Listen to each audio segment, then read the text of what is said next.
Un acte presque rituel où chaque pièce a son importance. Il ne s'agit pas d'une simple pile de papier, mais d'un argumentaire structuré destiné au service des domaines.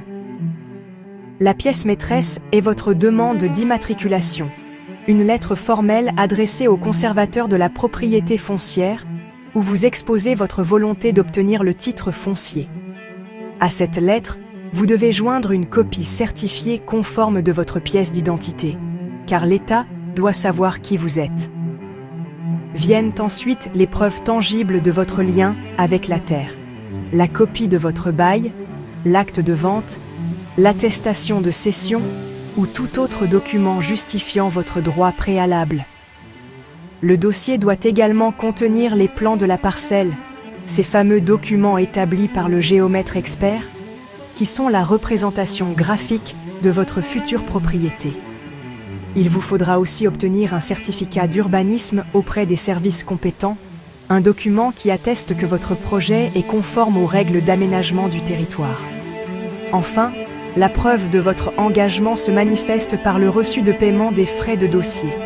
Chaque document est un maillon de la chaîne.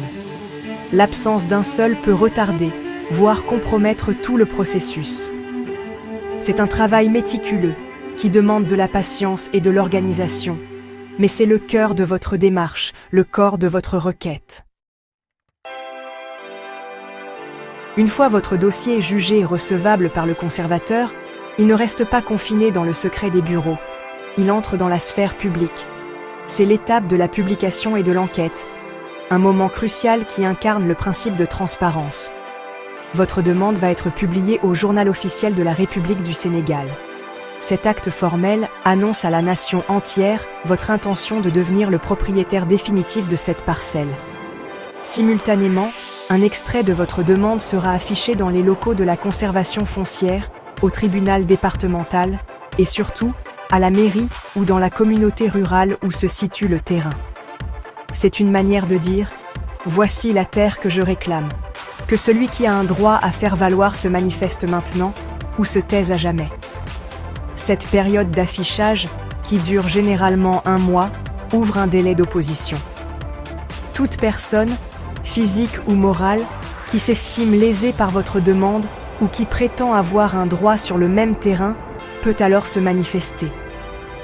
Elle doit le faire par écrit, en déposant une opposition formelle auprès du conservateur, avec toutes les preuves à l'appui.